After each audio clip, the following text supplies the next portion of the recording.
Okay, we're going to go ahead and look at your focus notes for TOC number 6.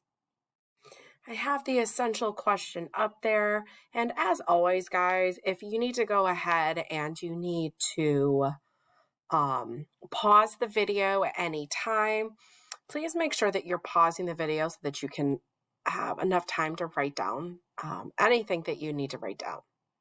So the essential question for today, and obviously I have abbreviated it, is how can I graph a line representing an additive relationship from the equation y equals x plus b and given an ordered pair and a y-intercept?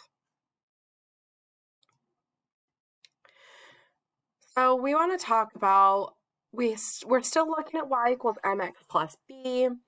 The last couple weeks when we were taking a look at proportional relationships, we were taking a look at y equals mx.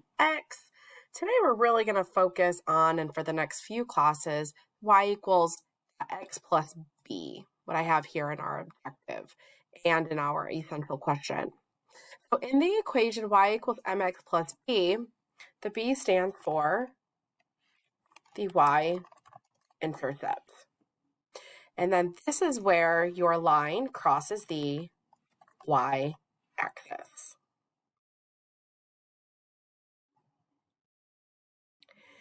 So how do we find the y-intercept on the graph? Well, we just need to find where the line crosses the y-axis. So I start at 0, 0. It looks like I go down to -4 here because that's where it crosses that y-axis. Notice it does not cross the x-axis. We're not talking about this +4 here. We don't care about that +4. You're not going to care about that +4 next year, but you will in algebra when you go to 9th grade. Right now, we're just focusing on that y-axis. So if I take a look at example 2, looks like I start at the origin and I go up 2. So I would just go, oh, there's where my y-intercept lands. So you could be taking your pencil and plotting those 2 points. All right, so what is the y-intercept on the following graphs? I start at the origin. I notice here I go up, and I go up 1, 2, 3. So my y-intercept here is 3. Then if I take a look at this graph, start at the origin, looks like I go down to -5.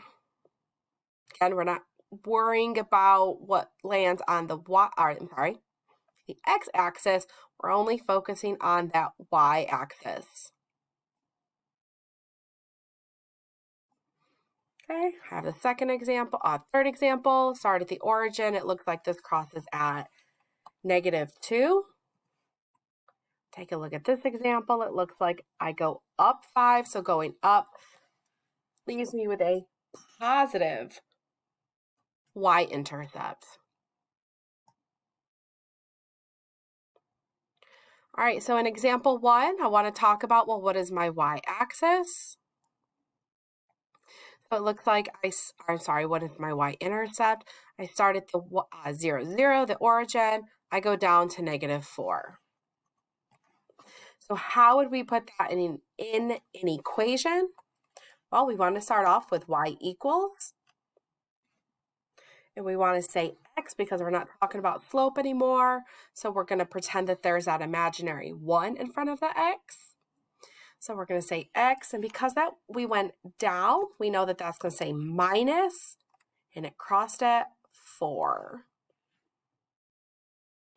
If I take a look at example 2, I notice here that my y-intercept is -1. So that means that I need to start at my origin and go down 1. And then here's where we kind of talk about that slope. I didn't want to go too much into it, but we talked about how there was that imaginary 1 here.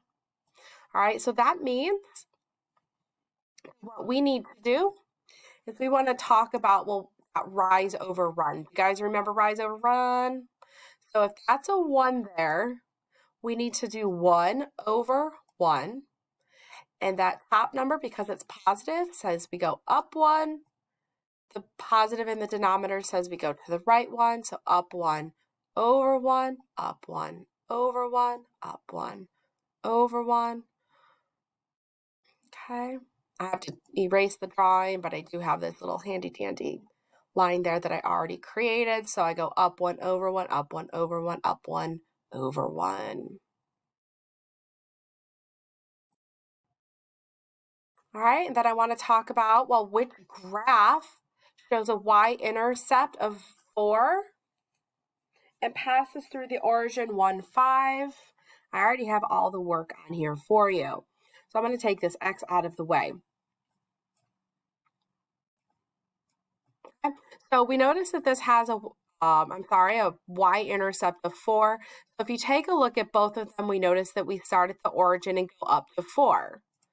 Start at the origin, go up to 4. It's where we really have to look at this ordered pair here of 1, 5 to decide, okay, which one of those would land on this line.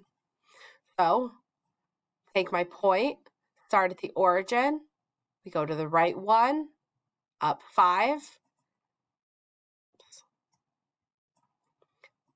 start at the origin, go to the right one, up 5. Well, which graph shows that it has that y-intercept of 4 in the ordered pair of 1, 5? Well, it would be graph 2. So graph 1, we would go,